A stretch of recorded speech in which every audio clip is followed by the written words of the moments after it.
and thank you for joining us today here at the Bramble Patch. My name is Wendy, and on Technicals today we've got Alicia. Today we're going to look at how to make a reusable Christmas cracker.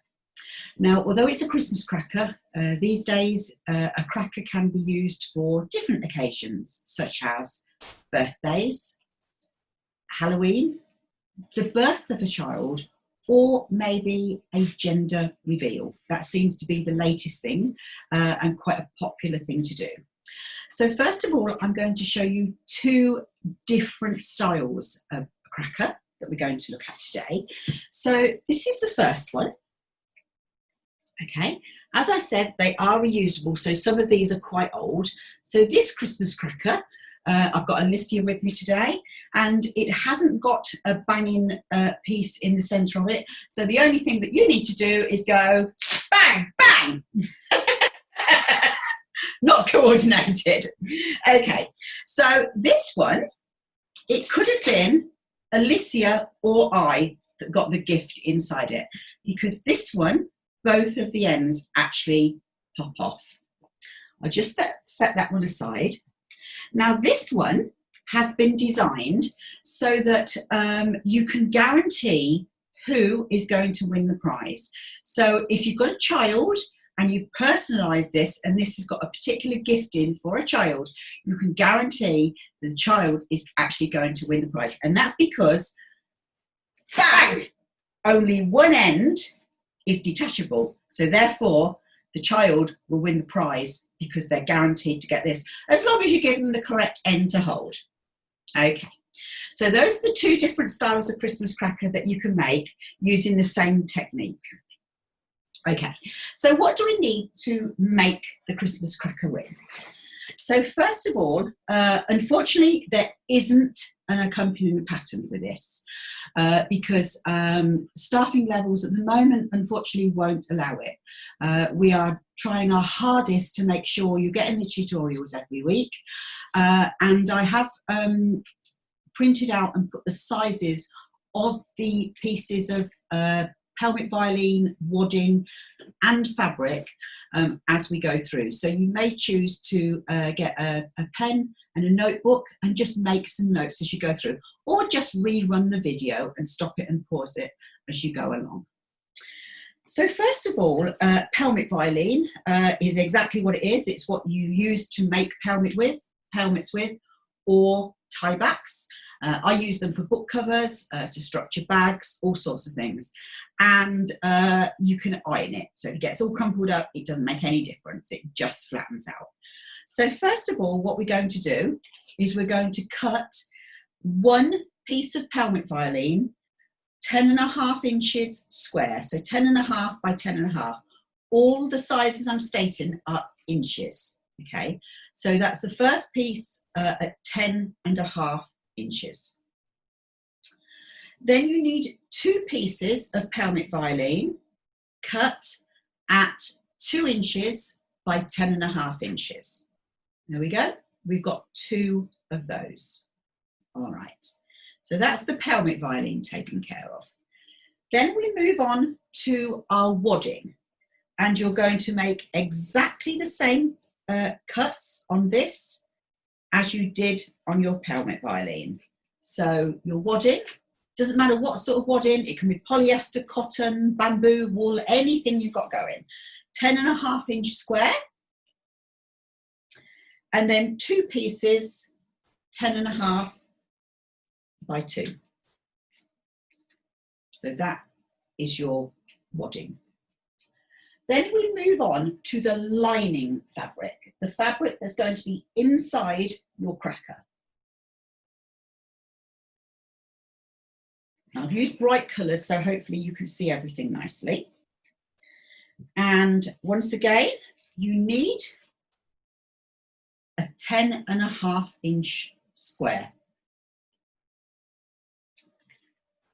Then the cuff, which is the pieces that you pull away at the side, are cut 6.5 by 10 inches. And we need two of those. So just so that you can see that, I've done a little printout here that states the sizes. So wadding and pelmet violin, cut one piece 10.5 by 10.5, cut two pieces 2 inches by 10.5. Okay, then we are moving on to our fabric. Here, this is the outer fabric. So this is what I call the pretty fabric. Okay, this is going to be on the outside of your cracker. So you need a 10.5 inch square once again, and exactly the same as you did for the lining fabric. 6.5 by 10.5, and you need 2 of those. All right, so what we're going to do now, we're going to layer those up. But first of all, I'll just show you this.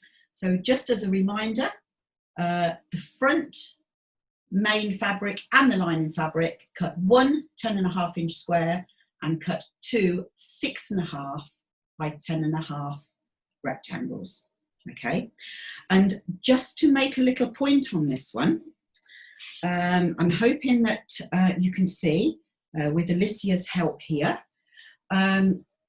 this fabric is directional. I forgot, yes, I've got the snowmen standing up, not on their heads. Now, when you cut the 6.5 by 10.5, make sure the orientation is the same way. You don't particularly want them going outwards, okay? So if you're using a directional fabric, just make sure you're cutting it the correct way, okay? And I've used that fabric purposely just to try and highlight that for you. Okay, so we can just remove those for now. Right, I did actually make this one, this Christmas cracker, which is, I've done it out of fabric that's got scissors and all sorts of things on, and I've just put some little button embellishments on there, and that's a very, very large one. You can make these all different sizes, but to start off with, you can trial the size that I'm going with here. So first of all, what we're going to do is we need to layer the cracker up, and it's really simple to do. I'm actually going to use 505, something I use quite a lot. I find it really practical. So all I'm going to do is I'm going to spray one side of the pelmet violin of the 10.5 inch square. Do be careful with this. If you have carpet, I would suggest that you put something on top of it so that no threads and everything catch to it. 505 is really good. You don't, it's non-allergic.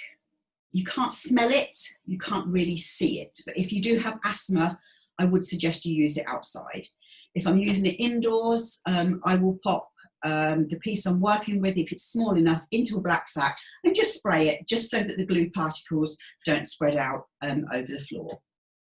Okay, so if I could see my fabrics. No, not those ones. There they go. Here we go. All layered up here. Right, so I've sprayed the pelmet violin, the 10.5 inch square, on one side.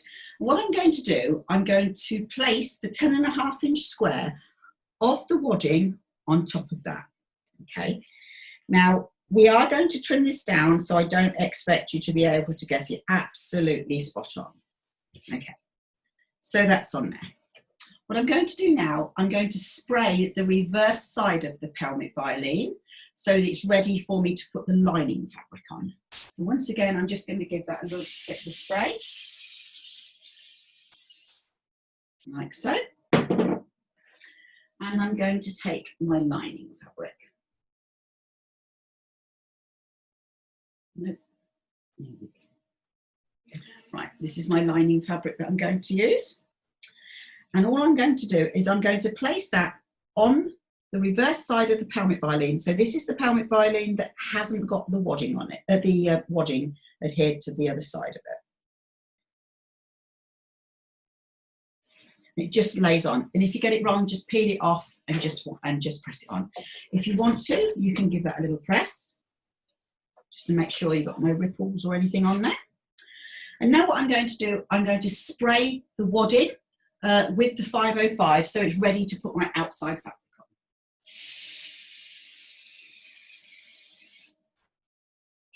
on. And this is my other 10.5-inch square that I'm actually layering it up. There we go.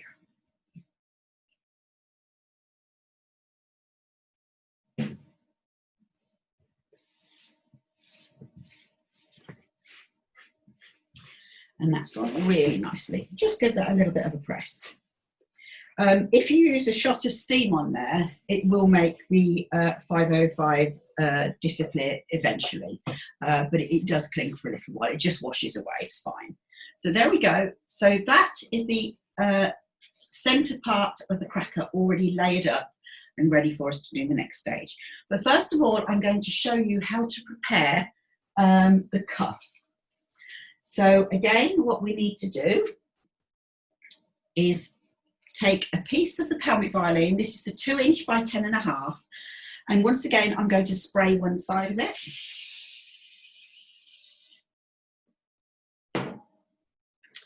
And then I'm going to lay the 2 by 10.5-inch piece of wadding on top of it. Like so. I'm now going to spray the back of the pelmet violin.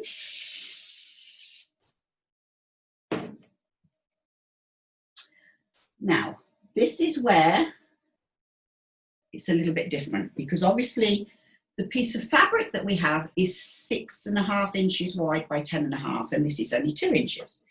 So what we need to do is we need to place the pelmet violin to the edge of the fabric and just give that a little press. Now we are going to trim this back, so I don't expect it to be absolutely spot on. You can probably see here that I've got a little bit over the edge. That's not a problem at all, because we are going to trim it. Okay, so now what I want to do is I want to spray the wadding on the other side, but I don't really want to spray 505 onto this part. So I'm just going to literally fold or roll that up out of the way, like so. So it just leaves me the wadding here.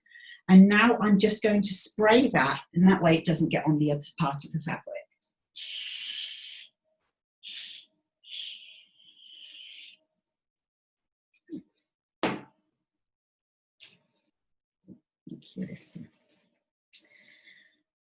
And once again, I think I've just broke the lid on the 505 spray. I'm actually just going to lay that to the edge once again, like so, and give it a press. There we go. Okay. So now what we need to do is trim everything up. So we'll just pretend that I've done the other one as well, because we don't actually need that one at the moment. Okay, so what I'm going to do to start with, I'm going to now trim this to 10-inch square. Okay, that's why we did it a little bit bigger, so that we know the edges are not going to be absolutely perfect, but by now trimming it down to 10.5, all the edges will be perfectly flush. So I'm just going to take my rotary cutter and my square ruler, and I'm just going to place that on. And I never cut to the edge. I always like to make sure that I cut all 4 edges fresh, so every single edge has a fresh cut to it. You have absolutely no worries cutting through pelmet violin that's laid up. No problem at all. Likewise, it's not a problem to go through the sewing machine. If you think about it, pelmet violin is what they make pelmets of. Also, it's what they use if they make shaped tie backs. I use it in book covers, bags, all sorts of things. It's a really, really useful material to have. So there we go. That is all cut perfectly. So even though the edges initially weren't good, they are now absolutely perfect, as you can see. So that's that one squared up. Now we move on to the cuff. Now the cuff, we are going to need to stitch this. Move that away. We are going to have to stitch this along the edge of the pelvic violin to structure it. So what we need to do, we need to trim this to 10 inches width by 6 inches in depth. Okay, so we do want to trim this edge, but you're only going to trim a minimal amount just to make sure it's nice and flush with the pelvic violin. So I'm just going to put my ruler to the edge, and you can feel where the edge of that is. That's perfect. I'm just going to trim that along there. And then I'm going to trim it down. So I'll put my 6-inch line on the fresh edge that I just trimmed. And I'm going to trim the right side all the way along. And turn it around. My 10-inch in the corner here, so I've got a nice square edge here, 6-inch right the way along the bottom, and just tidy that edge up as well. So that's if we're going to be using one piece of fabric to actually do the cuff with. Now, these are brilliant because you can mix and match your fabrics and use scraps of it basically. So what I'd like to do now is just show you if you don't have enough fabric. I have the large piece as well. So I started off with this, okay, and I've got the lining as green, I've got the main body of it as green, but I didn't have enough of the snowman fabric to do the edges because this is what was left over from the first samples that I cut. But I did have a little bit of green left. So what I've done with this one is I've actually joined it, like so. Now this one I've joined so that when I placed my violin in it, it's actually sitting on the edge. So this, it makes it really easy for me to see where I'm going to sew it. Now I have another one that I've purposely done slightly different. Again, done out of scraps of fabric. But I rather like this fabric and I didn't want to lose any of it because it was a gift to me from when I was in America. So I've actually kept as much of this fabric on as I could, which means that when I sew, I'm going to be sewing along here, along where the pelvic violin is. But it doesn't matter that this is left on as well, just as long as you know where to sew when we get to that stage. So you can just scrap piece it completely if you choose to, and it's not a problem at all. Okay, so that's the stage we've got to so far. So what I need to do now is explain and show you where you place your Velcro to get all of this to work together. Thank you. Okay.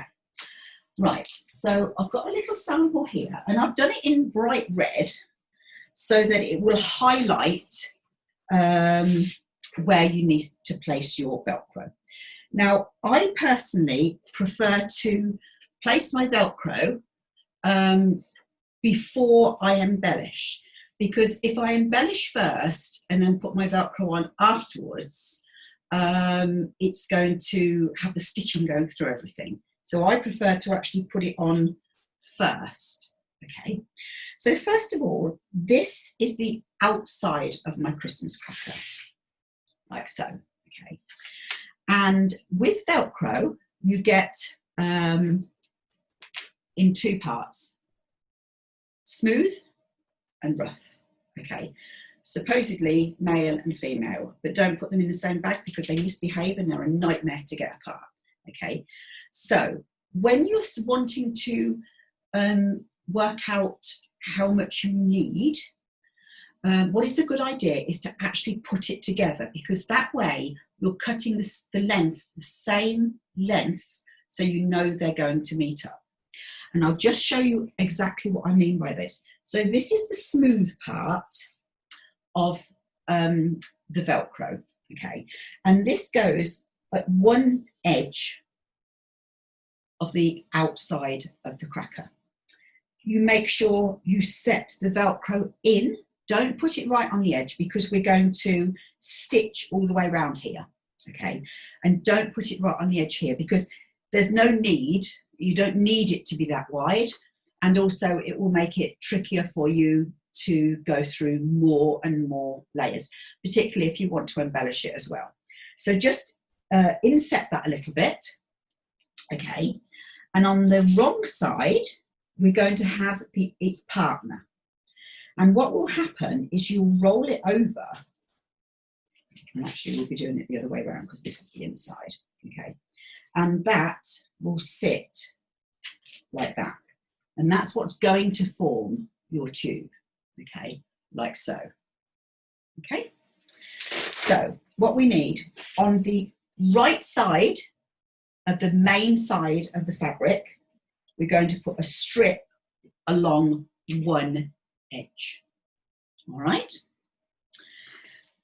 With the cuffs, what we need to do is we need to put a small piece, smaller than the width of your 2-inch strip here. So I'd say a maximum 1.5 inches, okay? And again, that's going to be inset. And just so I can highlight the cutting of that, what you will need to do is put these together like so.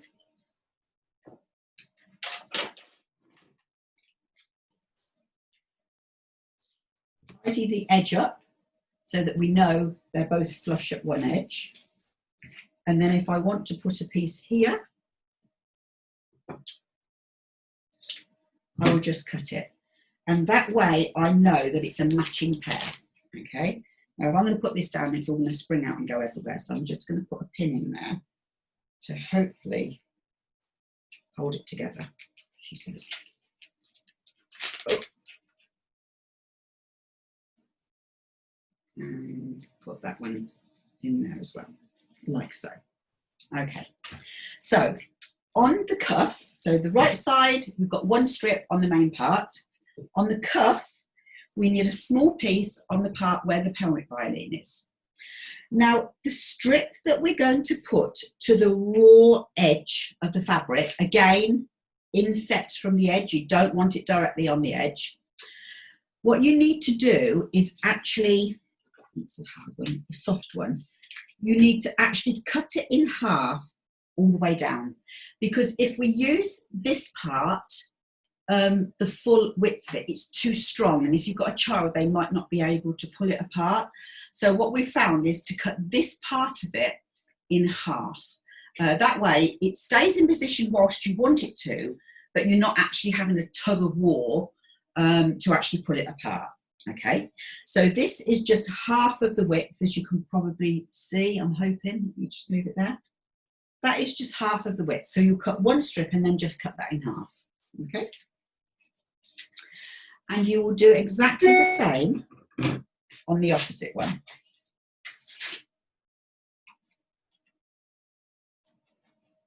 Well, okay, turn it on the right way and I'll be all right. Okay, so this is the setting for the Velcro for the front of your cracker. Alicia has been really helpful today. So there we go. That is the layout of the soft part of the Velcro on the front panels of your cracker. Okay, right, so now what we're going to do, we'll just lay those down. So if we now take the front part of the cracker and just turn it over And now you can see where we want to put the rough part of the Velcro. Okay, so the only place we're not putting it is on the edge that is on the other side. Okay, because this then will roll over to form your tube, like so. Okay, so that's the positioning for the rough part of your Velcro on the main part of the cracker. As you remember, we had the narrow part of the Velcro on the inside. If we just turn this over, all we're going to have is one piece of the rough part on the opposite end. So again, when this is rolled over, this will form the tube, the cuff that goes on the end of the cracker. Okay? And you do exactly the same with the other side. Okay, right, so what I'm going to do now, I'm just going to show you how to layer this up so that it all goes together.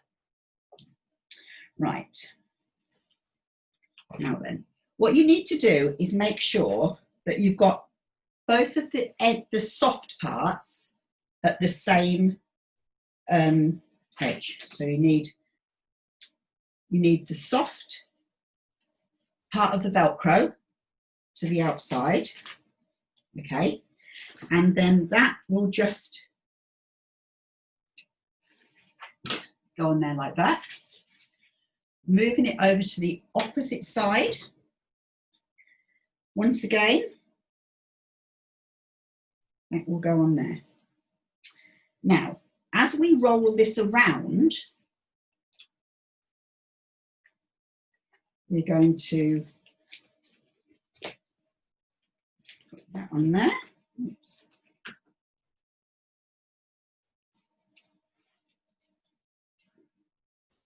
And that on there, like so. And hey presto, you have a Christmas cracker. And you can use that year after year after year, and you can personalise them for all your family and friends. They make brilliant gifts. What a lovely way to receive a gift in something like that, that a friend has made for you. So there we go. So that's how you make a reusable Christmas cracker. Okay, I'm just going to show you a little bit of other things. So when you embellish, you can obviously get carried away. You can do lace, buttons, sequins, a bit of hand stitching if you like to. I've done something really, really simple with this one. I've just done cross hatching. So I'm hoping, if we put it here, all I started off with here was I drew a diagonal line straight the way across, and then I just used the width of the foot and kept moving across, and then I turned it round and did it the other way. So I'm hoping you can see how actually effective that is. This one hasn't been trimmed yet, but what I've also done, I've also cross-hatched the side of it here. One thing I will say that is really important, and I've got another one here to highlight it.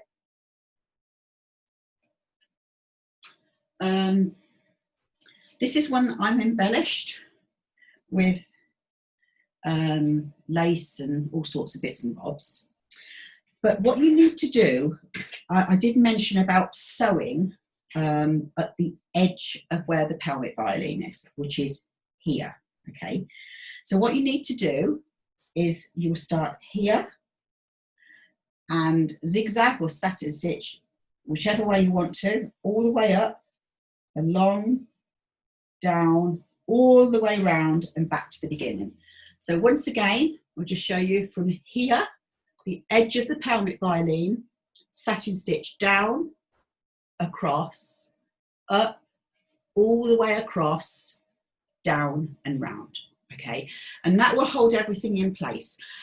If I'm going to add lace and various things like that, I prefer to do it after I've done that. Sometimes if you want to catch it in the edge, afterwards just rerun the satin stitch over the edge again. But it means then that it's covered up any stitch marks that you've used to actually attach your Velcro with. And trust me, you have absolutely no problem whatsoever. Some of these have been made with machines that just a couple of £100. They're not high-end machines. You don't have to have anything particularly fancy to be able to do this. And I do know people that have actually made these by hand. If you have a machine that's got some decorative stitches in them, I'll just show you this one. I have actually done some little decorative stitches, scissors, needles and everything on here. And I've popped some buttons, just little wooden buttons and everything on here. And you can just totally get carried away with it. So, like I say, once you've got your main panel and your two cuffs done, satin stitch all the way around, well, put your Velcro on, satin stitch all the way around, just embellish till your heart's content, hand stitch, whatever way you want to, even to the point of preparing the piece of work, as in red work or crazy patchwork, before you start building your layers up, and really personalize it, and go to town and have fun. And these are very well received. I've used them for many, many years. So what I will do is I'll just show you very briefly how we can quickly put this on with the sewing machine, so that you know how easy it is to actually put on. If I can find, there we go. Put on this one. Just going to trim that down. Okay, so I'm just going to switch my sewing machine on there. And just so that you can see that it all goes through really, really well with the pelmet violin, the wadding, and everything. And here we go.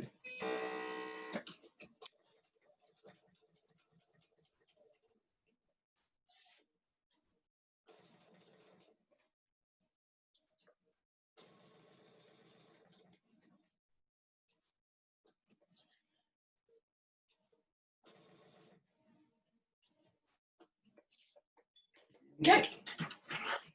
So no problem at all. You'll have absolutely no problem putting it through pelmet violin, Velcro, or anything like that. You can see that's just gone on absolutely fine. There we go. And just turn it over. And you can see that's just stitched really, really nicely. So you may just need to rewind this just to recap on sizes and the way you do it. And hopefully that we'll be back with the Bramble Patch open again very, very soon. And we'll look forward to seeing you. Thank you for joining myself and Alicia today. Stay safe and bye-bye for now.